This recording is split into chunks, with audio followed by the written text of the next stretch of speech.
আসসালামু আলাইকুম। প্রবাস কথার সবাইকে শুভেচ্ছা জানাচ্ছি। আমি এম কে রহমান লিটন, ইতালির রোম থেকে। এবং দর্শক, আপনারা সবাই জানেন যে আজকের লাইভটি অত্যন্ত গুরুত্বপূর্ণ।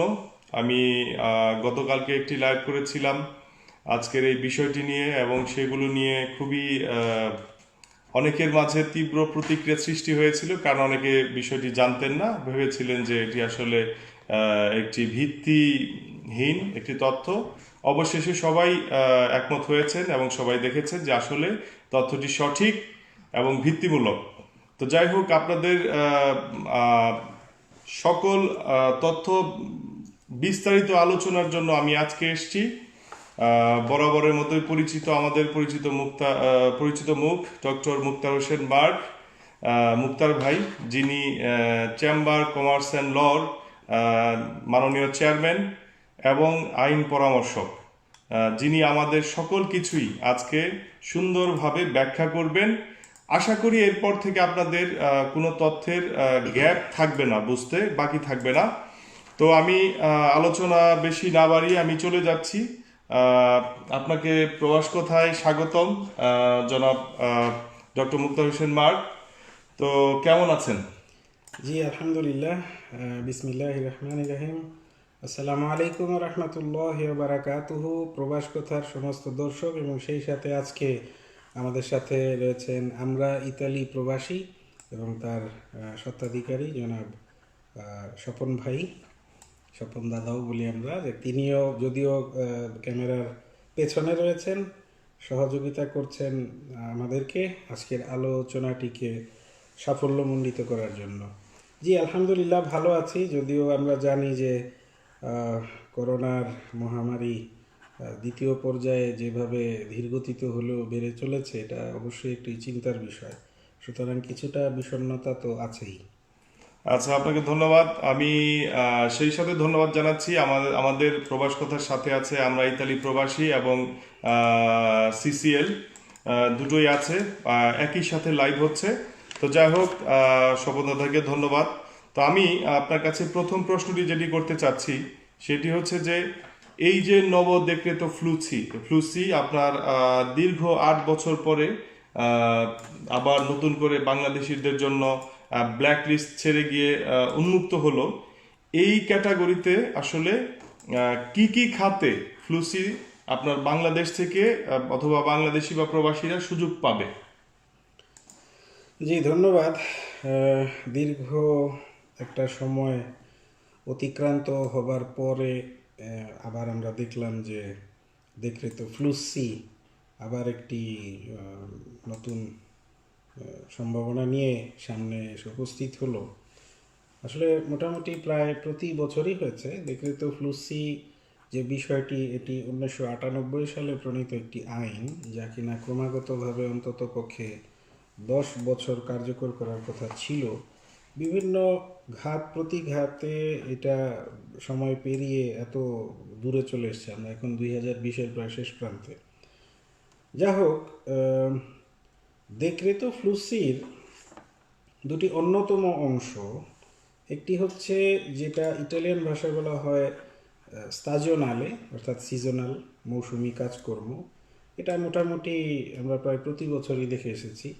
অন্যটি হচ্ছে নন স্তাজনালে, অর্থাৎ মৌসুমি নয় বা সিজনাল নয়, অর্থাৎ মোটামুটিভাবে পার্মানেন্ট ভিত্তিতে এদেশে কাজ করার যে সুযোগ বিদেশিদের জন্য তৈরি হয়েছে, সেটা এইবারের বাংলাদেশিদের জন্য এই হচ্ছে বিশেষ নতুনত্ব।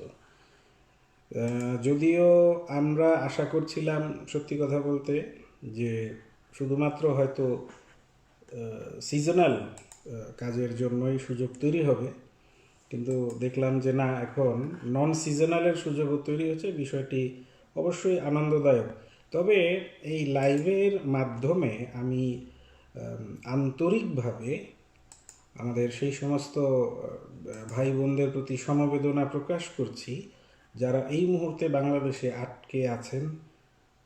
সত্যিকার অর্থেই এটা একটা অম্লমধুর অভিজ্ঞতা, কারণ একদিকে যখন হাজার হাজার আমাদের দেশি ভাই বোনেরা আটকে আছেন, অন্যদিকে আবার একটা সুযোগ তৈরি হলো। এই যে একটা মিশ্র একটা অনুভূতি, এটা লুকানোর নাই। যা হোক, মূল আলোচ্য বিষয়টি হচ্ছে যে 12 তারিখে যে সার্কুলারটি আমরা দেখতে পেয়েছি, আমি সময়ে খুব কম থাকার কারণে মানে ব্যক্তিগত ব্যস্ততা এবং আমাদের কর্মব্যস্ততার মধ্যে দিয়েও চেষ্টা করেছি একটু দেখার জন্য। ঘুরে ফিরে বিষয়গুলি মোটামুটি সেই একই, মানে আগে পরে যে নিয়মকানুনগুলো ছিল এখানে উল্লেখ। আর আমার মনে হয় যে এমনই একটা বিষয় যে দর্শকদের বোধহয় ব্যাপারে জানার কোনো বিশেষ কিছু বাকি হয়তো নেই, আমি যতটুকু। তারপরে আমরা চেষ্টা করব যে আরও কিছু নতুনত্ব বা বিশেষ কোনো বিষয়ে যদি কোনোভাবে কেউ না জেনে থাকেন বা কোনোভাবে বাদ পড়ে গিয়ে থাকে, অবশ্যই আমরা বলবো। তো আসুন জেনে নেই যে এই যে দেখরেতো ফ্লুসি, এটার যে মূল যে দুইটি অংশ, একটি হচ্ছে স্তাজনালে এবং অপরটি হচ্ছে নন স্তাজনালে, সিজনাল এবং নন সিজনাল। এখানে আমরা দেখলাম যে 30,850 সর্বমোট কোটা বরাদ্দ করা হয়েছে। 30,850-এর ভেতরে 12,850 বরাদ্দ করা হয়েছে নন স্তাজনালে, অর্থাৎ নন সিজনাল যারা আসতে পারবেন। এখানে আমরা আগে প্রথমে আলোকপাত করার চেষ্টা করি। সেটা হচ্ছে, আমি প্রথমত পরামর্শ দেব যে যারা মোটামুটি ভাষা জানেন, মোটামুটি, একেবারে খুব বেশিও জানতে হবে এমন কথা না, জানলে তো অবশ্যই ভালো, মোটামুটিভাবেও যারা ভাষা জানেন তারা আপনারা সার্কুলারটি সংগ্রহ করতে পারেন। আমি আপনাদেরকে দেখাচ্ছি, এই যে হচ্ছে এই সার্কুলারটি, এটা অনেকেই দেখে থাকতে পারেন। এই সার্কুলারটি Ministero dell'Interno. জি, এটা আসলে একই সাথে Ministero dell'Interno, Ministero del Lavoro, delle Politiche Sociali, Ministero delle Politiche Agricole, একই সাথে এই 3 মন্ত্রণালয়ের উদ্দেশ্যে এই সার্কুলারটি করা হয়েছে। এইটার মধ্যে রয়েছে একেবারে বলা যেতে পারে যে কিভাবে এই বিষয়টিকে কার্যকর করা হবে সেই বিষয়ে একটা সুন্দর একটা আলোকপাত। আমি সাধারণত গেজেটের পরে যখন কোনো সার্কুলার বের হয় সেগুলোই দেখার চেষ্টা করি। তো আসুন আমরা যাই, শুরু করছি এইভাবে যে লাবোরো নন স্তাজনালে এ আউটোনোমো, অর্থাৎ যদিও আপনারা ক্ষমা সুন্দর দৃষ্টিতে দেখবেন, বুঝিয়ে বলার স্বার্থে কথা কিছু লম্বা হতেই পারে, যে লাবোরো স্তাজনালে এ আউটোনোমো, এখানে কথাটা এটাই লেখা আছে। এর মানে হচ্ছে যে কারো অধীনে বা কোনো প্রতিষ্ঠানের অধীনে নন সিজনাল ভিসায় আসা, এবং আরেকটি হচ্ছে নিজের কাজ নিজে করা, অর্থাৎ অটোনমি বা স্বায়ত্ত শাসিত কাজ, নিজের অধীনে কারো অধীনে চাকরি করার জন্য না, এমন ক্যাটাগরিতেও সুযোগ রয়েছে। এই লাবোরো নন স্তাজনালে বা নন সিজনাল এবং যে অটোনমি ক্যাটাগরি, এইখানে বরাদ্দ করা হয়েছে 12,850 ইউনিট, অর্থাৎ 12,850 জন ব্যক্তি আসতে পারবেন। তাহলে জি জি, আমি যেটা জানতে চাচ্ছি আপনার কাছে, তাহলে এই নন সিজনাল যে ক্যাটাগরি, যেমন এই ক্যাটাগরি কি সকল ধরনের পেশার লোক আসতে পারবেন? অর্থাৎ যেমন ধরুন যে আপনার কল্প বাদান্তে হতে পারে, যে কোনো দোকানের জন্য হতে পারে, বা যে কোনো প্রতিষ্ঠানের জন্য হতে পারে। যে বিষয়টি আমি এখনই যাচ্ছিলাম সেই ওটার উপরে আলোকপাত করার জন্য। মনে রাখতে হবে যে আমি আলোকপাত করছি এই মুহূর্তে সম্পূর্ণ আমার সামনে যে সার্কুলারটি রয়েছে সেই আলোকে। আপনারা প্রয়োজনে যদি কারো হাতে সার্কুলার থাকে সেটা আমার সাথে মিলিয়ে দেখতে পারেন।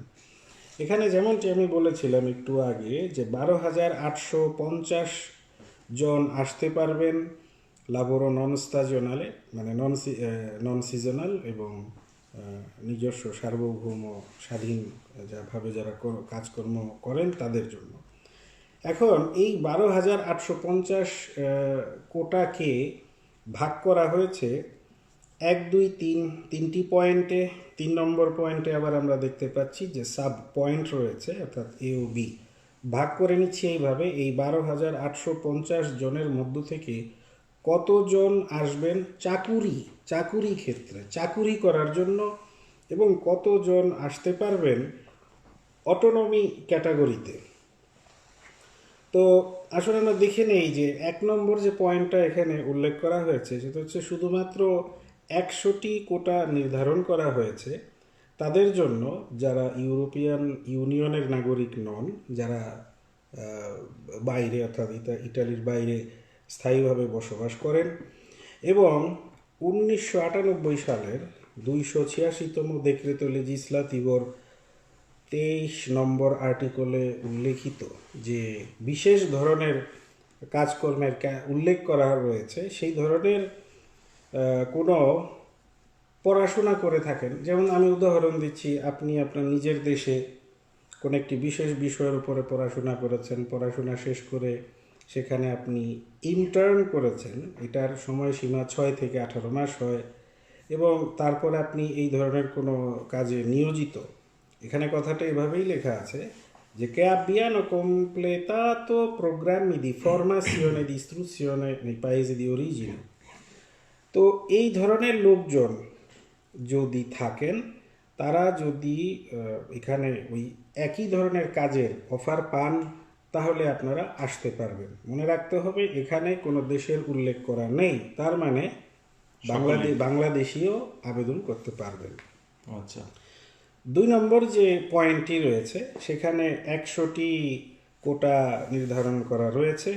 এখানে অবশ্য আমাদের সাথে সামঞ্জস্যপূর্ণ নয়, এটা হচ্ছে যে যদি কোনো ব্যক্তি এই মুহূর্তে ভেনিজুয়েলায় অবস্থান করছেন অ্যাজ এ রেসিডেন্ট, এবং তিনি তার পরদাদা পরদাদি অথবা পরনানা পরনানির দিক থেকে তিনি যদি কোনো আত্মীয় থেকে থাকে ইটালিয়ান, তাহলে তিনি আবেদন করতে পারেন। বুঝতেই পারছেন যে এটা আমাদের বাংলাদেশিদের অর্থাৎ এটা হচ্ছে শুধু ভেনিজুয়েলা যারা আছে, ভেনিজুয়েলাতে ল্যাটিন যারা আমেরিকায়। আছেন এই মুহূর্তে।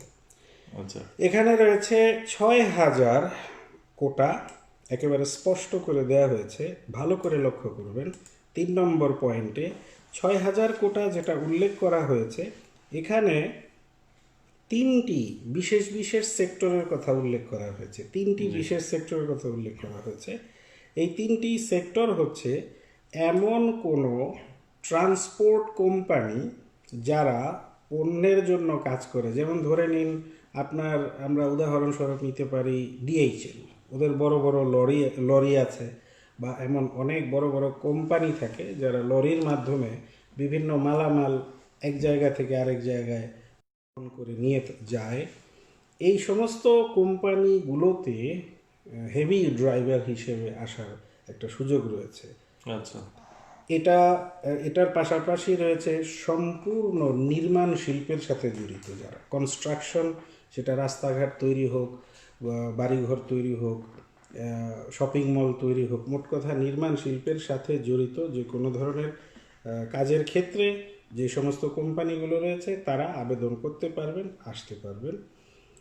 এর বাইরে রয়েছে যে ট্যুরিজম বেসড যে হোটেলসগুলো, সেখানে যদি কেউ থাকে সেটা তারা আবেদন করতে পারবেন। 6000 এই কোটাটা এখানে কিন্তু স্পেসিফিকভাবে পরবর্তীতে নিয়ে আসা হয়েছে এইভাবে যে এই 6000 যে কোটাটা, সেটা 4500 ডিভাইড করা হয়েছে বিভিন্ন দেশের মধ্যে, তার মধ্যে বাংলাদেশ রয়েছে।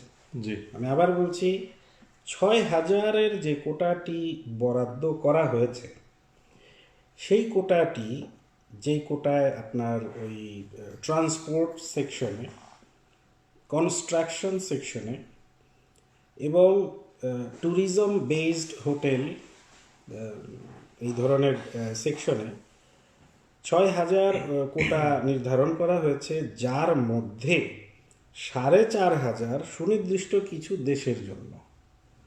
সেই দেশের মধ্যে বাংলাদেশ রয়েছে। আচ্ছা। আর 1500 রয়েছে ওই সমস্ত দেশের জন্য যে সমস্ত দেশের সাথে ইটালির যে ইন্টারন্যাশনাল কোঅপারেশন চুক্তির প্রাথমিক পর্যায়ে রয়েছে এখন।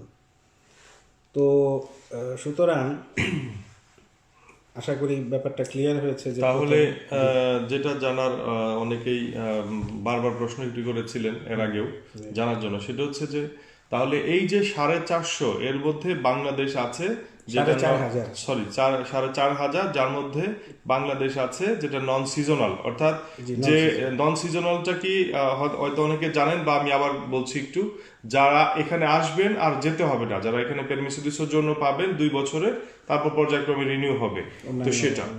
আর এখন তাহলে এইটা কোনো যেমন কল্প বাদান্তি অন্য কোনো কিছুতে না, শুধুমাত্র হেভি ড্রাইভিং অথবা কোনো কনস্ট্রাকশনের কোনো জব অথবা হোটেল খাত, এই তো জি জি এই ক্যাটাগরি। জি জি তাহলে অন্যান্য দোকান, যার দোকান ব্যবসা প্রতিষ্ঠান আছে বা যার বাসার আপনার কলপাদান্তির জন্য, সেটার জন্য হবে না। এটাই তো ডক্টর? জি জি জি জি জি, আচ্ছা। তো এখন আরেকটাই হচ্ছে, তাহলে আপনি সিজনাল ক্যাটাগরির বিষয়টা যদি আমি বলতেন। এখানে আরেকটু যেটা যোগ করব সেটা হচ্ছে যে এই যে 12,850 কোটার কথা যে আমি বললাম, এবং এর মধ্যে যে 6,000 এবং আরো 100 অর্থাৎ 6,200 যে কোটার কথাটা আমরা বলে গেলাম এইমাত্র, এর বাইরেও কিছু রয়ে গিয়েছে। ও আচ্ছা, জি জি জি জি, বা কারণ হচ্ছে জি 6,200 আমরা এসেছি, জি আমাদের আরো প্রায় 6,000-এর 6,000-এর বেশি বাকি জি আছে। জি রয়ে জি গিয়েছে। এখন প্লিজ। এটা কি যে কাদের জন্য রিজার্ভ করা হয়েছে বা কি আসল বিষয়, সেটা হচ্ছে যে এইখানে আপনার কনভার্সনের জন্য একটা সুযোগ দেওয়া হচ্ছে এই কোটাটার মধ্যেও। মানে এই যে 12,850, সেই 12,850-এর মধ্যে আমরা দেখতে পাচ্ছি যে এখানে আপনার 4,060টি এমন ধরনের পেরমেসদি সোজর্ণধারী যারা সিজনাল কাজে আগে এই দেশে এসেছিলেন, তাদেরকে কনভার্ট করে নর্মাল আপনার সুবর্দিনাত করার যে সুযোগ দেওয়া হচ্ছে। এর বাইরে রয়েছে আপনার 1,500 এমন ধরনের পেরমেসদি সোজর্ণ ধারী যারা স্টুডেন্ট হিসাবে এসেছেন, বা কোনো ধরনের স্পেশাল ট্রেনিংয়ের জন্য, বা কোনো ফরমেশন বা প্রফেশনাল ফরমেশনের জন্য যারা এসেছেন, তাদেরকে একটা জব পেরমেসদি সোজর্ণতে কনভার্ট করার জন্য এই সুযোগটা দেয়া হয়েছে। এর বাইরে 200 এমন কোটা রয়েছে, এমন 200 পেরমেসদি সোজর্ণধারী যারা ইউরোপিয়ান ইউনিয়নের অন্য কোনো দেশে থাকেন, অর্থাৎ ইউরোপিয়ান ইউনিয়নের অন্য কোনো দেশের পেরমেসদি সোজর্ণ লুঙ্গ পেরিয়ড। আমি একটু বুঝিয়ে বলছি। ধরে নিন কোনো একজন ব্যক্তি, তিনি রুমানিয়াতে থাকেন বা বুলগেরিয়াতে থাকেন, এবং সেখানে তার কার্তা সোজর্ণ আছে, আমরা যেটা কার্তা সোজর্ণ বলি। তিনি যদি চান এই মুহূর্তে, তাহলে তিনি এই সুযোগটি গ্রহণ করতে পারবেন, অর্থাৎ ইতালির পেরমেসদি সোজর্ণ নিতে পারবেন জব ক্যাটাগরিতে। এইখানেই ব্যাপারটি হচ্ছে মজার, সেটা হচ্ছে এখানে কিন্তু সুনির্দিষ্টকরণ করা নেই যে বাংলাদেশি, ধরে নিন কোনো বাংলাদেশি রোমানিয়া বা বুলগেরিয়াতে থাকে, তার ওখানে কার্তা সোজর্ণ রয়েছে, তিনি কিন্তু এখানে অ্যাপ্লাই করতে পারছেন, সেখানে কোনো ও সমস্যা আচ্ছা আচ্ছা, হচ্ছে না। তাহলে পয়েন্টটা আপনারা অবশ্যই খেয়াল করবেন যে উনি যেটা বললো যে এখানে কোনো দেশ উল্লেখ করা হয়নি, স্পেসিফিক কোনো কিছু করা হয়নি, সেখানেই বাংলাদেশি যারা আছে অন্যান্য দেশে ইউরোপের, তারাও এই সুযোগটি গ্রহণ করতে পারবেন। জি। তো এর বাইরে আরো সামান্য একটু রয়ে গিয়েছে, সেটা হচ্ছে যে একটু আগে বলেছি যে কনভার্সন করা যাবে এই ধরনের পেরমেসদি সোজর্ণগুলোকে জব পেরমেসদি সোজর্ণ বা চাকুরির ক্ষেত্রে। আর ছোট্ট একটু কোটা রয়ে গেছে, সেটা হচ্ছে যে আপনার পেরমেসদি সোজর্ণ যদি আপনার স্টুডেন্ট হিসেবে থাকেন বা প্রশিক্ষণমূলক কোনো কাজের উদ্দেশ্যে এরকম পেরমেসদি, সেটা থেকে চেঞ্জ করে আবার অটোনমি অর্থাৎ স্বায়ত্তশাসিত কোনো কাজের মধ্যে চেঞ্জ করারও একটা সুযোগ রয়েছে। সেখানে 370টি কোটা আমরা দেখতে পাচ্ছি যে সংরক্ষণ করা হয়েছে। আর 20টি, ওই একটু আগে যেটা বললাম যে 20টি কোটা এরকম যে, যেমন আমি বললাম রোমানিয়া বা বুলগেরিয়াতে কেউ যদি থাকে কার্তা সোজর্ণ নিয়ে, তাহলে তিনি এই দেশে একজন আউটোনম অর্থাৎ স্বাধীন ও সার্বভৌম একজন কর্মজীবী মানুষ হিসেবে, যদি তার স্পেশাল কোনো কোয়ালিটি থাকে, তাহলে তিনি এখানে আসতে পারবেন। অর্থাৎ যে 1500 যে কোঠাটি আপনি বললেন যে permiso di soggiorno studio, তারপরে আপনার ট্রেনিং ফরমাশনে এই যে এইগুলো, এটা আমি যেটুকু জানি, আমার যেটুকু মনে পড়ছে যে এটা প্রতি বছরই হয়, তাই না? এটা প্রতি বছরই, এখন যেমন একটা সময় ছিল না, এখন প্রতি বছরই সুযোগটা থাকে। আমরা যা আমাদের আপনারা জেনে থাকবেন যে বাংলাদেশে অনেক স্টুডেন্ট এখন এখানে আসছে, এখানে ইউনিভার্সিটিতে পড়ছে। সো সেই সুযোগটা তারা খুব সহজেই এই সুযোগটা তারা গ্রহণ করতে পারবে, গ্রহণ করে তারা সেটেল হয়ে যেতে পারবে। জি। তো আরো কোনো কিছু টেকনিক্যাল কিছু আছে নন সিজনালের উপর? নন সিজনালে মূলত এর বাইরে তেমন কিছু নাই, আমরা চলে যেতে পারি সরাসরি। এখানে শুধু এইটুকু বলে রাখা ভালো যে এখানে একটি বিশেষ অংশ রয়েছে, সেটা হচ্ছে যে 500টি কোটা রয়েছে। জি। ভেরি স্পেশাল আমার দৃষ্টিতে। 500টি কোটা রয়েছে এমন কোনো নাগরিকের জন্য যিনি থাকেন, ইটালিতে থাকেন না, তিনি বাইরে থাকেন, এবং তিনি যদি 5 লক্ষ ইউরোর ইনভেস্টমেন্ট নিয়ে এই দেশে আসতে চান, তাহলে এইবার তাকে এই সুযোগটা দেয়া হচ্ছে। ওয়াও, জি।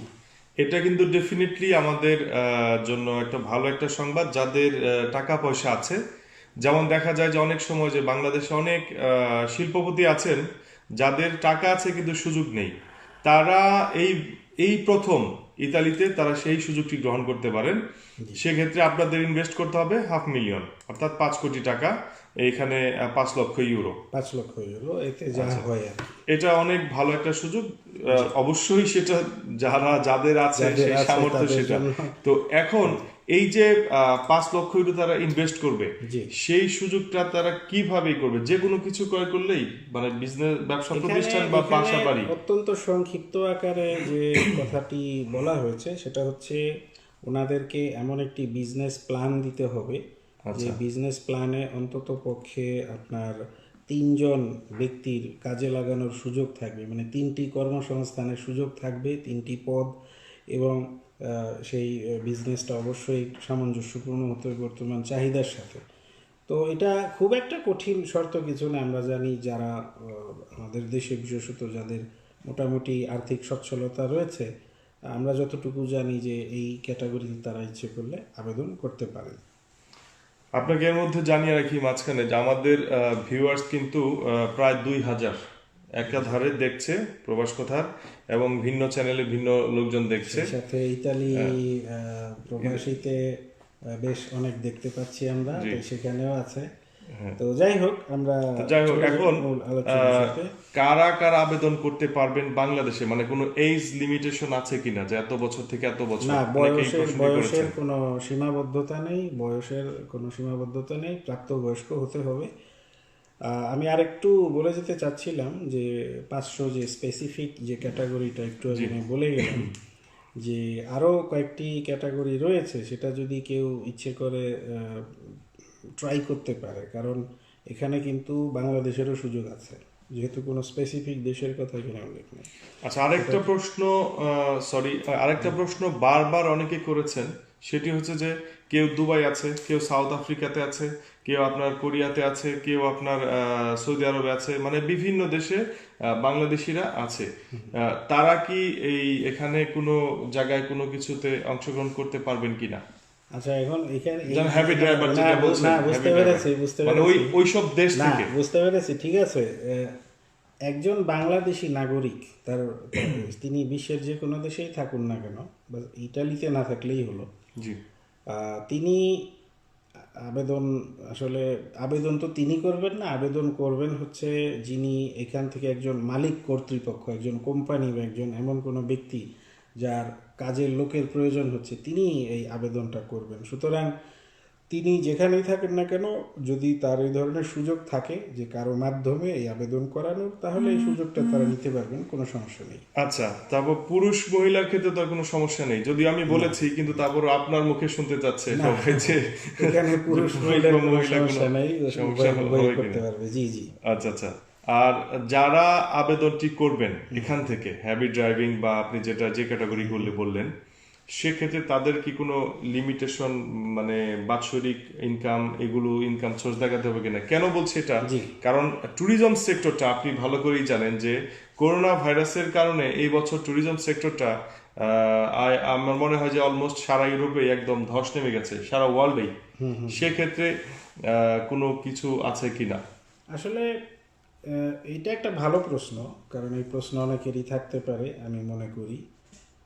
বিগত দিনগুলিতে কিন্তু আমরা কয়েকটি প্রয়োগ দেখতে পেয়েছি সরকারি, যেটা এখানে আপনার ছাড় দেওয়ার যে প্রবণতা, যেমন আপনারা সবাই জানেন যে এই বছর ফিসকাল বিষয়েই বলেন বা প্রেভিডেন্সিয়াল বিষয়তেই বলেন, কোথাও কিন্তু কোনো ধরনের এক্সপায়ারি বা কোনো ধরনের প্রেশার ক্রিয়েট করা হচ্ছে না।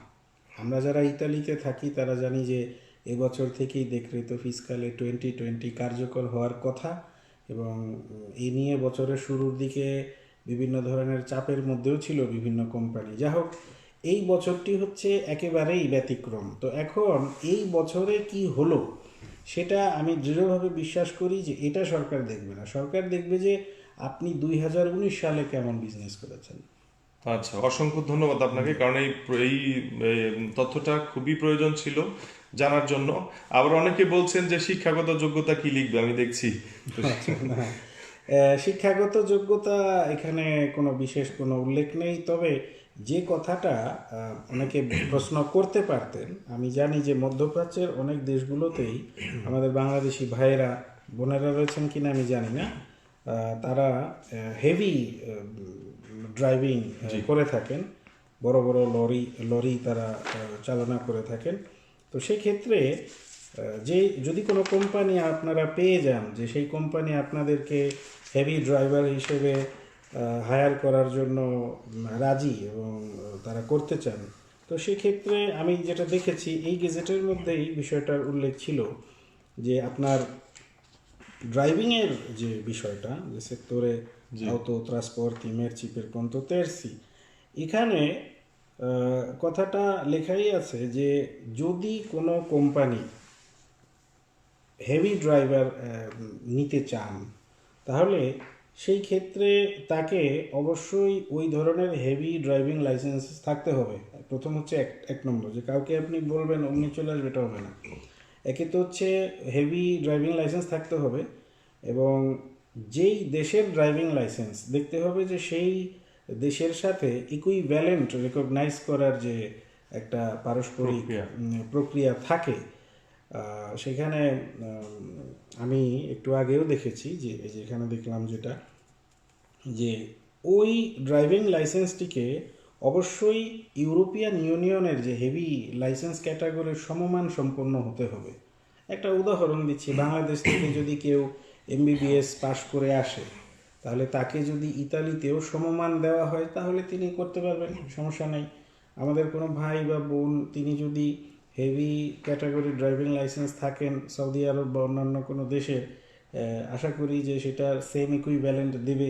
এটাকে ভেরিফাই করার দরকার আছে, সেটা এখানে শর্ত হিসেবে আরোপ করার। আচ্ছা, ঠিক আছে। এবার আসি আমরা নন সিজনাল যে ক্যাটাগরিটি, আপনি যদি সে সম্বন্ধে একটু বলতেন। অনেকেই হয়তো বা জানেন সিজনাল ক্যাটাগরি কোন কোন ধরনের কাজ হয়ে থাকে, তারপর যদি আপনি একটু বিস্তারিত বলতেন এই ব্যাপারে। জি, আসলে সিজনাল ক্যাটাগরিটা এখানে খুবই সহজ। 18,000 ইউনিট এখানে রিজার্ভ করা হয়েছে, এবং এখানে সুস্পষ্টভাবেই বলা হয়েছে যে বাংলাদেশের বিষয়টি রয়েছে। আরও গতানুগতিকভাবে আরও অন্যান্য দেশ যেখান থেকে আগে পরেও আসতো। আচ্ছা, ইফ ইউ ডোন্ট মাইন্ড, আমি এখানে একটু টেকনিক্যাল ইন্টারাপ্ট করছি। সেটা হচ্ছে যে অনেক অনলাইনে অলরেডি দিয়েছে যে আপনার বাংলাদেশিদের জন্য নাকি কোঠা অলরেডি তৈরি হয়ে গেছে, কেউ বলছে 500, কেউ বলছে 600। আসলে কি এই 18,000-এর মধ্যে অলরেডি বিভক্তি হয়ে গেছে, কোঠা হয়ে গেছে, নাকি এখনো কিছু হয়নি? না, বিষয়টি আমি মানে আমি ঠিক বুঝলাম না, ওই হুট করে এইভাবে এই ধরনের কথা বলার পেছনে কি যুক্তি থাকতে পারে। কারণ দেখরেতো ফ্লুসি বিষয়টি নতুন না। জি, এখানে হয়তো বাংলাদেশের অন্তর্ভুক্তি অনেকদিন পর হলো বিধায় একটা সব দিকে একটা আয়োজনের সাড়া পাওয়া যাচ্ছে বা আগ্রহ দেখা যাচ্ছে, উৎসাহ দেখা যাচ্ছে। কিন্তু দেখরেতো ফ্লুসি যেভাবে আগেও হয়েছে তার রিপার্টিশন এখনও সেভাবেই হবে, এবং এই সার্কুলারে সেটাই উল্লেখ করা হয়েছে। এখানে বলা হয়েছে যে জাতীয় পর্যায়ে বরাদ্দকৃত যেসব মোট কোটাটি জি, সেটি রিজিয়ন ওয়াইজ ভাগ করা হবে ওই জায়গার কাজের চাহিদার হিসেবে এখনই এই ধরনের ডিভাইডেশন বা রিপার্টিশন হয়েছে, এটা যদি কেউ বলে থাকেন আমার জানা নেই, এই ধরনের কোনো সূত্র নেই, এটা হবে আরো পরে, এখন না। আচ্ছা, আপনাকে ধন্যবাদ। তো এবার আপনি যান যেটা বলছিলেন। জি, আমি আসলে বলছিলাম ওই 18,000 কোটার ব্যাপারে, যে সিজনাল যারা আসবেন সেই ক্ষেত্রে 18,000 কোটা নির্ধারণ করা হয়েছে। যেমনটি বললাম যে বাংলাদেশের বিষয়টিও উল্লেখ করা হয়েছে।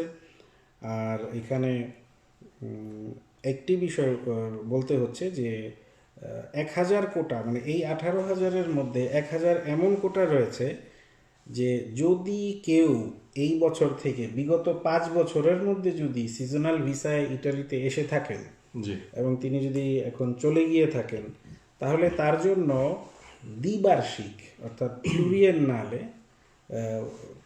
এই ভিসা নেয়ার মতো সুযোগ রয়েছে। অর্থাৎ আমি আপনাদের মাধ্যমে বলবো যে বাংলাদেশে অবস্থানরত কোনো ভাই বোন যদি থাকেন যে বিগত 5 বছরে, অবশ্য বলেও লাভ নাই, বিগত 5 বছরে কৃষি খাতে কেউ আসেনি, 2012 সালের পর জি থেকে জি তো সব বন্ধ। আসেনি, সুতরাং So এটা আমাদের মানে একটা রয়েছে আর কি, আমি শুধু বলে গেলাম জিনিসটা আচ্ছা, করা যেতে পারে। তো এর বাইরে যেগুলো বিশেষ তেমন কিছু আর নেই আপনার। আচ্ছা, এখন একটা টেকনিক্যাল প্রশ্ন জি। যেটা অনেকেই জানতে চেয়েছেন, সেটা হচ্ছে যে আপনার এই যে আপনি জানেন যে 2012 পর থেকে ব্ল্যাক লিস্টে চলে গেল, সেই রিজনটা বেশিরভাগ যে রিজনটা সেটা হচ্ছে যে সবাই আসে আর যায় না। আমরা যেটা নিয়ম জানি যে পরপর 2বার যেতে হবে, তৃতীয়বার এসে সে আবার থেকে যেতে পারবে, অ্যাপ্লাই করতে পারবে সে থাকার জন্য। আসলে এই সম্বন্ধে যদি একটু বলতেন যে আসলে রাইট ওয়েটা কোনটা, যে সে যদি বৈধভাবে এখানে সেটেল হতে চায় এই এগ্রিকালচার ভিসায়, তাহলে তাকে কয়বার যেতে হবে, আসতে হবে, কিভাবে কি করতে হবে? এটার সবচেয়ে বড় যে টেকনিক্যাল স্ট্র্যাটেজি যেটা, জি, সেটা হচ্ছে যে যখন আমি নিয়মের কথা বলি আগে, সেটা হচ্ছে যে একজন ব্যক্তি যখন সিজনাল কাজে আসবেন, সেটা তো রাষ্ট্র কর্তৃক তার শর্ত দেয়াই আছে যে তিনি তার কাজটি শেষ করে তিনি চলে যাবেন। তবে যিনি যে সেক্টরে কাজ করার জন্য আসছেন, কর্মরত অবস্থায় সেই কোম্পানির বা সেই প্রতিষ্ঠানের যদি মনে হয় তাকে আরও কিছুদিন এক্সটেনশন করার দরকার, সেই সুযোগ কিন্তু আইনে রয়েছে। আচ্ছা, এইটা আমাদের কাজের এক্সপিরিয়েন্সের ভিতরে রয়েছে। আমরা বাংলাদেশি ছাড়াও অন্যান্য দেশের লোকজনদের সাথে তো কাজ করেছিও। ফলে দেখা যায় যে এটাকে টেকনিক্যালি কোনো না কোনোভাবে পরবর্তী বছরের আরেকটি দেখরেতর ভেতরে নিয়ে আসতে পারলেই তখন ওই ব্যক্তি এটাকে কনভার্ট করে নর্মাল করতে পারেন, যেটা ইন্ডিয়ানদের ক্ষেত্রে প্রচুর হয়েছে। অর্থাৎ খুবই সহজ একটা প্রসেস, কিন্তু আমরা না জানার কারণে এটা। আমাদের দেশে ভাইয়েরা অনেক বিপদে পড়ে গেছেন বিগত দিনগুলিতে যেটা দেখেছি। তবে লিটন ভাই এবং স্বপনদা, আপনাকেও বলবো আমি, সেটা হচ্ছে যে এর আরেকটা অংশে আমরা যাব আলোচনার, যে পদ্ধতির বিষয়টি। পদ্ধতিটা যদি সুচারুরূপে না হয় তাহলে কিন্তু হিতে বিপরীত হয়, এটা আমরা বহু দেখেছি। অর্থাৎ আবার বন্ধ হয়ে যেতে পারে, আবার ব্লক হয়ে যেমন ব্ল্যাকলিস্টে এখানে চলে যেতে পারে। যাব আমরা কিছুক্ষণ পরেই, আমরা এটা আলোচনায় যাব। তো মূল কথাটা হচ্ছে যে আসার পর এভাবে অন এয়ারে আপনাদেরও বুঝতে হবে, অন এয়ারে আমরা অনেক কিছুই বলতে পারি না, তারপরও যতটুকু বলবো সেটা হচ্ছে যে এটার বিভিন্ন ধরনের বৈধ কৌশল রয়েছে, যে কৌশলগুলোকে অবলম্বন করলে সম্পূর্ণ বৈধভাবেই আপনি এই যদি কৃষি ভিসায়ও আসেন তাহলে আপনি এখানে থেকে এটাকে পরবর্তীতে কনভার্টও করতে পারবেন। তবে নিয়মের কথা হচ্ছে যে আপনি আসলে আপনি কাজটি শেষ করে আপনি আপনার স্বদেশে ফেরত যাবেন, এই হচ্ছে বিষয়। আচ্ছা, এখন সবচেয়ে গুরুত্বপূর্ণ প্রশ্ন, কারণ হচ্ছে যে এই প্রশ্নটা আমার মনে হয় যে 100 জনের মধ্যে 50 জনই করেছেন। সেটা হচ্ছে যে যারা বাংলাদেশে আছে তারা বাংলাদেশ থেকে আসলে কিভাবে আবেদন করবে, কিভাবে কোম্পানি খুঁজে পাবে বা হোটেল খুঁজে পাবে বা হ্যাভি ড্রাইভিং, এবং নট অনলি বাংলাদেশ, যারা মিডল ইস্টে আছে অলরেডি এখানে অনেকেই লিখেছে যে আমার কাতারে হ্যাভি ড্রাইভিং লাইসেন্স আছে, আমার বাংলাদেশে হ্যাভি ড্রাইভিং লাইসেন্স আছে। তো বাংলাদেশেরটা আমার মনে হয় যতদূর যে হবে না, তাই না? এখানে এসে তো না হবে না, ভাষাগত না হবে না এটা বলা হয়নি, হবে না এটা বলা হয়নি। বাংলাদেশ থেকে অর্জিত সেই হেভি ড্রাইভিং লাইসেন্সের ইকুইভ্যালেন্ট বা সমমানটাকে এখান থেকে নিতে হবে। অর্থাৎ এখানে যে আমরা যদি বলি যে মোটরযান নিয়ন্ত্রণ করার মতো বা মোটর যান অধ্যাদেশের অধীনে যে প্রতিষ্ঠানটি কাজ করে, আমরা সেই মোটরিজেশনে সিভিলে যেটা বলি, তাদের কাছ থেকে এটার ইকুইভ্যালেন্ট যদি আপনি নিতে পারেন যে সমমানের, তাহলে তো সে করতে পারবে, সমস্যা নেই কোনো।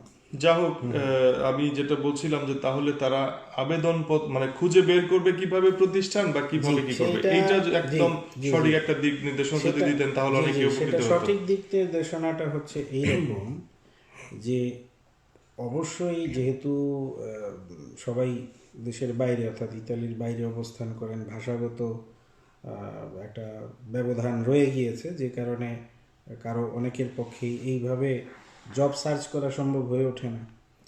তো যেটা করতে হবে যে ইতালিতে অবস্থিত বিভিন্ন ধরনের রিক্রুটিং এজেন্ট বা এটাকে বলা হয় আগেন্সিয়া ইন্টেরিনালে দেল লাবোরো, অথবা আমি এই ক্ষেত্রে বলবো যে প্রতিষ্ঠিত ও স্বীকৃত সংগঠনগুলো যারা দেশে অবস্থিত যে সমস্ত বাংলাদেশি ভাই বোনরা রয়েছে তাদের অনুমোদন সাপেক্ষে সার্চের কাজটি করে দিতে পারে।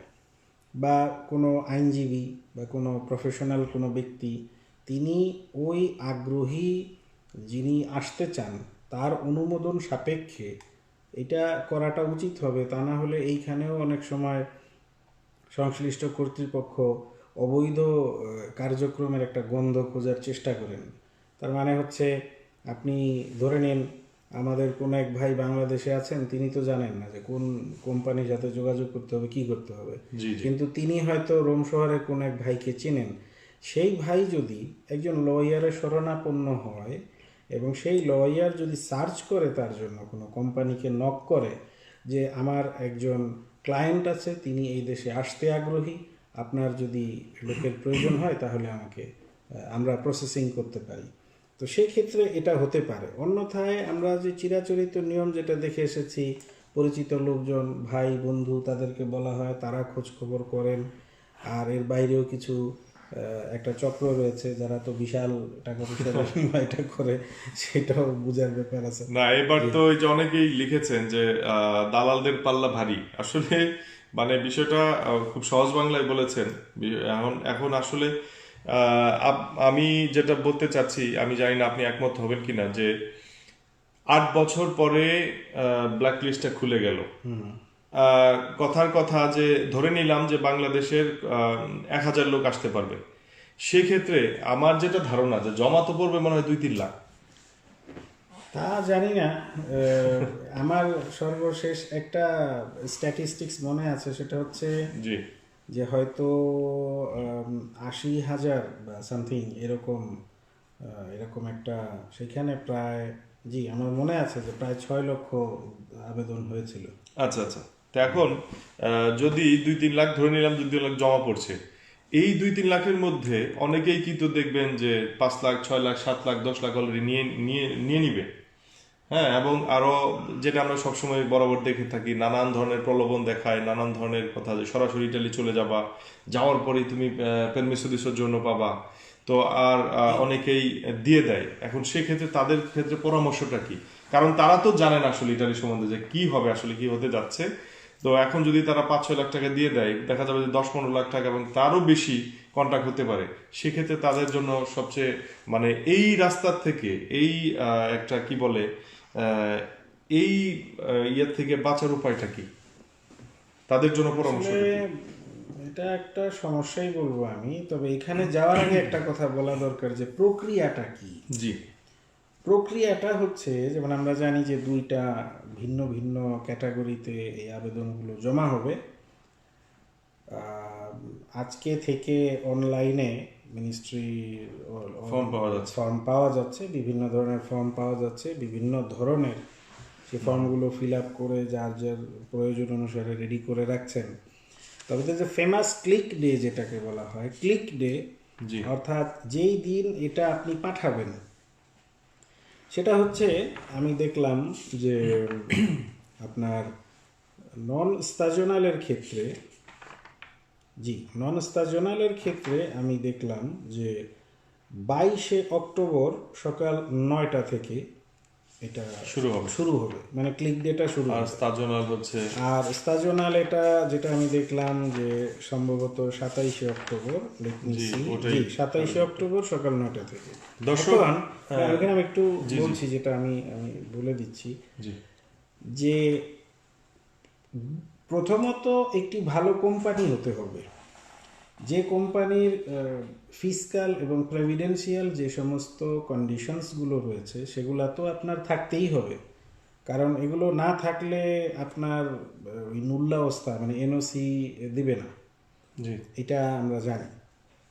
তো এখন আমি যারা আবেদন করতে আগ্রহী বিভিন্ন কোম্পানি বা প্রতিষ্ঠান, তাদেরকে প্রথমত বলবো যে আপনাদের যে অ্যানুয়াল ইনকামটা, যে আপনার কোম্পানির অ্যানুয়াল ইনকামটা কত হয়েছে সেটার উপরে বেস করে আপনারা সম্ভব হলে 1 জন 2 জন 3 জন 4 জন 5 জন পর্যন্ত আবেদন করার মতো একটি আবেদনের সুযোগ রয়েছে একটি আইডিতে, কারণ স্পিড আইডি দিয়ে করতে হয়, অথবা কোনো পাত্র নাততে গিয়েও করা যায়।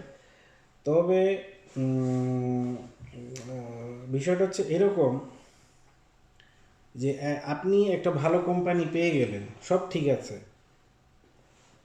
যেদিন এটাকে পাঠাতে হবে সেদিন আপনি এটাকে পাঠালেন, কিন্তু টেকনিক্যাল কারণে দুর্ভাগ্যবশত ধরুন আপনার এই আবেদনটা 10-20-30 মিনিট পরে ওখানে গেল, মানে ডেলিভার্ড হলো, সেক্ষেত্রে আপনাকে মনে রাখতে হবে যে প্রতি 1 মিনিটে কিন্তু 60 সেকেন্ড, মানে 60 সেকেন্ডস মেক মিনিট।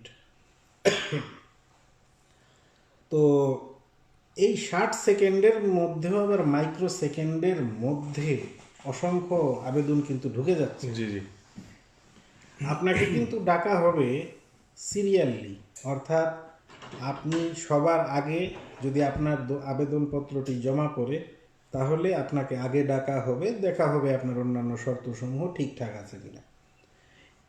সব কিছু ঠিক থাকা সত্ত্বেও আমরা দেখেছি অনেক পিছিয়ে পড়ে যাওয়ার কারণে অনেকে বঞ্চিত হন। এই জায়গাটাতে আসলেই কারো কিছু করার থাকে না, এটা এক ধরনের লটারি।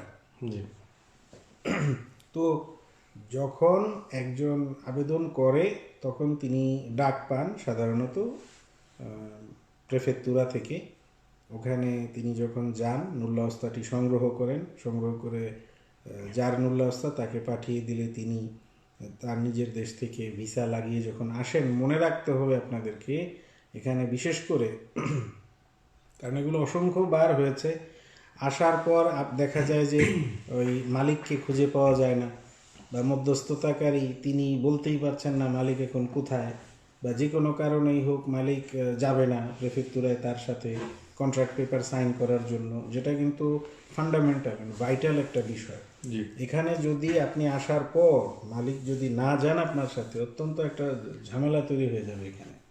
আচ্ছা আচ্ছা তা না হলে ওটা আসবে না। এবং শুধু এইখানেই না, আপনি ওখানে যাওয়ার পর যে বাসায় আপনি থাকবেন সেই বাসার জন্য আলোচ্য চাইতে পারে, চাওয়াটা খুবই কমন একটা বিষয়।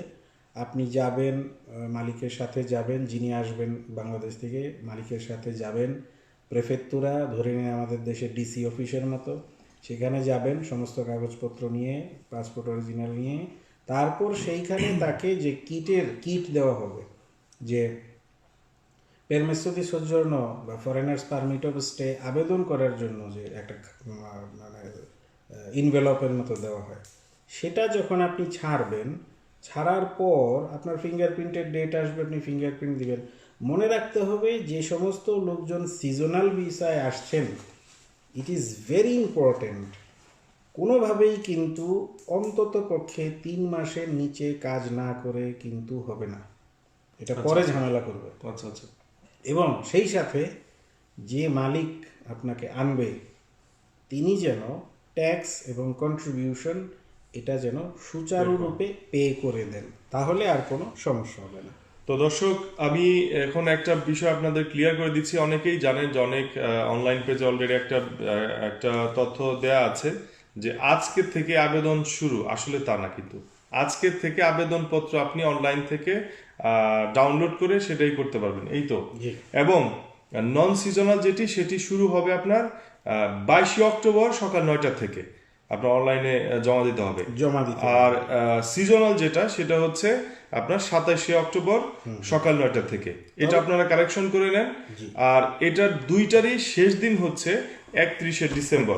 তবে এক্ষেত্রে কিন্তু সবসময় উনি যেটা বললেন যে আগে যে জমা দিবে সেটা আগেই, যদি সিরিয়াল আগে হয় তাহলেই সেটা পাবে। অনেক সময় সিরিয়ালের কারণে মিস হয়ে যায়, ভালো কোম্পানি থাকলেও পাওয়া যায় না। জি, ওই আগে আসলে আগে পাবে, আগে আসলে এরকম আর কি ব্যাপারটা। আচ্ছা, আরো কোনো টেকনিক্যাল তাহলে কিছু আছে কি জানার? টেকনিক্যাল আসলে এই মুহূর্তে বিশেষ কিছু বলার মতো তো মানে মনে পড়ছে না। তবে কনভার্সনের জন্য এখানে সুযোগ রয়েছে। যেমন এখানে যে মডেলগুলো অর্থাৎ যে ফর্মগুলো অনলাইনে আসছে এখানে, হ্যাঁ, এটা আমি পরবর্তীতে সংযুক্ত করে দিব এখানে বিশেষ করে যেমন দেখতে পাচ্ছি আমরা এখানে মডেল LASA1, যেটা LS1, এখানে দেখা যাচ্ছে যে যে সমস্ত ইউরোপিয়ান ইউনিয়ন, অবশ্য আমি জানি না এই ধরনের কি পরিমাণ থাকতে পারে, ইউরোপিয়ান ইউনিয়নের অন্য কোনো দেশে যদি বাংলাদেশিরা থাকেন, সেখানকার পার্মানেন্ট লিভ নিয়ে অর্থাৎ কার্তা সোজোর্ন নিয়ে যদি কেউ থাকেন, তারা, এটা হতে পারে গ্রিস, বুলগেরিয়া, এটা হতে পারে সাইপ্রাস, এটা হতে পারে রোমানিয়ার ক্ষেত্রে, এই দেশগুলোতে অনেক বাংলাদেশি থাকাটা স্বাভাবিক আমি মনে করি। তাদের যদি কার্তা সোজোর্ন থেকে থাকে, তাহলে তারা এখানে যদি একজন ডোমেস্টিক কাজও খুঁজে পান, সেটা তারা কনভার্ট করে। ও আচ্ছা, তাহলে যে কোনো ধরনের কাজ খুঁজে পেলেই হবে। জি জি জি। আচ্ছা আচ্ছা, এটা অনেক এটাও সুবিধা। আসলে টেকনিক্যালি অনেক কিছু আছে যেটার আপনার সিংহভাগের বেশি বলে দিয়েছেন। এখন এগুলো যারা বুঝবেন তারা কাজগুলি করতে পারবেন।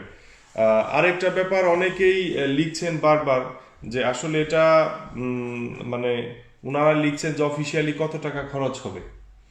আসলে তো এটা, আচ্ছা, এটা খুবই ভালো প্রশ্ন। সেটা হচ্ছে যে অফিসিয়ালি এখানে সরকারিভাবে শুধুমাত্র 16 ইউরো খরচ হয় সরকারিভাবে।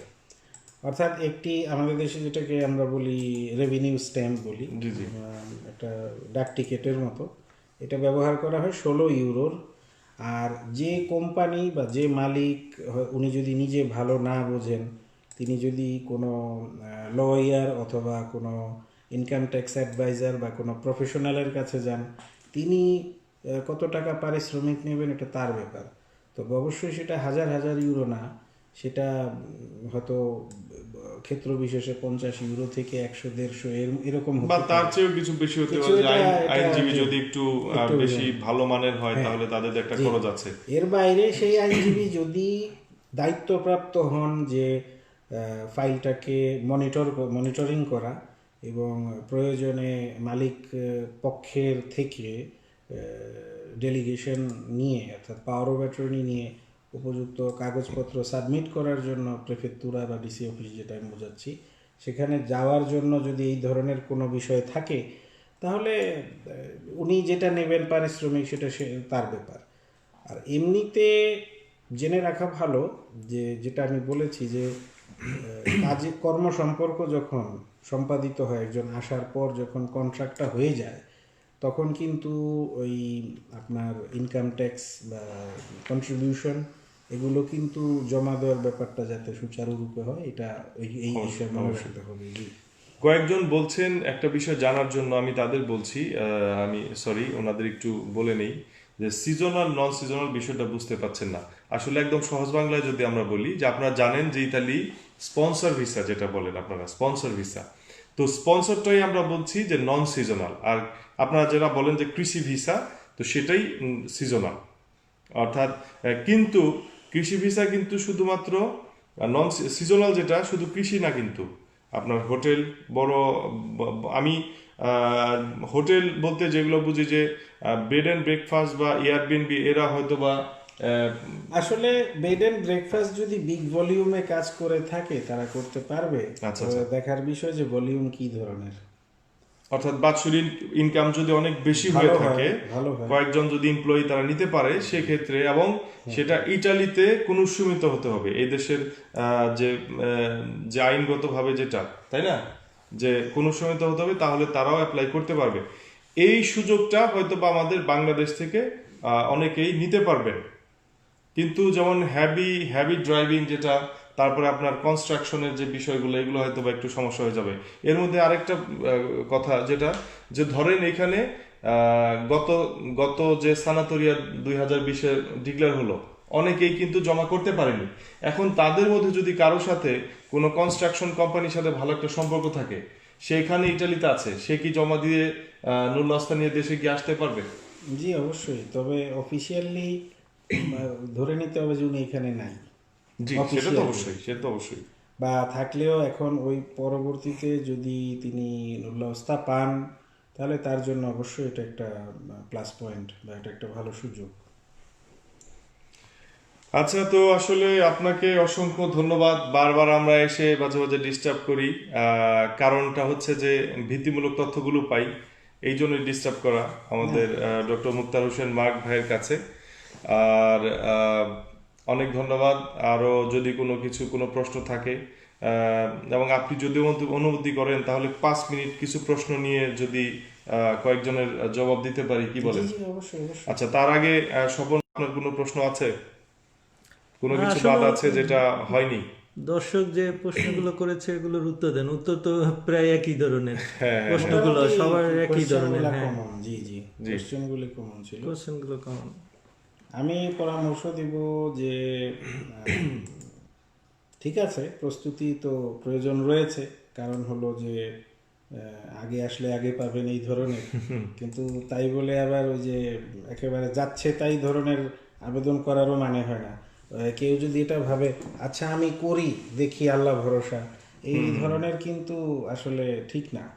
আচ্ছা, অনেকে একটু অ্যাডিশনাল জানতে চাচ্ছে যে সানাতোরিয়ার বিষয়ে এখনো কি কোনো ডাক আসছে, মানে কবে নাগাদ আসবে? জি, বা সানাতোরিয়ার ব্যাপারে ডাক আসছে। সানাতোরিয়া আমাদের অনেক ক্লায়েন্ট যাদের কাজ আমরা করেছি, তারা অনেকে প্রেফেক্টুরায় গিয়েছেন, তাদেরকে কিট দেওয়া হয়েছে, তারা কিট ছেড়েও দিয়েছেন। তাদের পরবর্তীতে অন্যান্য যে প্রসিডিংস অর্থাৎ কন্ট্রাক্ট এবং বুস্তাপাড়া এগুলো কাজ আমরা করছি, হচ্ছে। কেউ কেউ ডাক পাননি, কেউ ডাক পেয়েছেন, কেউ ডাকের অপেক্ষায় আছেন, এরকম চলছে। জি সেটা কি রোমেও শুরু হয়েছে? জি অবশ্যই, রোমেও হচ্ছে। আচ্ছা আচ্ছা, তো ঠিক আছে। দর্শক, আসলে আপনারা যে প্রশ্নগুলি করছেন সেই প্রশ্নের উত্তরগুলি এখানেই দেওয়া আছে। আপনারা একটু ধৈর্য সহকারে আজকের এই লাইভটি দেখবেন, কারণ এই লাইভের মধ্যে যারা এই বিষয়ে আগ্রহী তারা আপনি এখানে সবকিছু উত্তর পাবেন। আর আমরা সবসময় বলেছি যে আমরা আপনাদের সঠিক তথ্য দিয়ে সাহায্য করতে পারবো, বাই হ্যান্ড কোনো সাহায্য করতে পারবো না। Extremely sorry for that. জি, তো এখানে আমরা ইতালি প্রবাসীর পেজে জি জনাব সাইম খান নীরব, আপনি প্রশ্ন করেছেন ভাই ফর্মটা পাবো কোথায়। জি, এটা এটা আসলে আপনি যদি, আমি বুঝতে পারছি না আপনি কি মালিক হিসেবে ফর্মটা চাচ্ছেন নাকি একজন ইতালিতে আসতে আগ্রহী ব্যক্তি হিসেবে চাচ্ছেন, আমি ঠিক বুঝতে পারছি না। যদি সত্যিকার অর্থে ফর্মটাকে ডাউনলোড করতে হয়, তাহলে যিনি মালিক তার নিজস্ব একটি স্পিড দিয়ে এই ওয়েবসাইটে গিয়ে তখন এটাকে ডাউনলোড করতে হয়।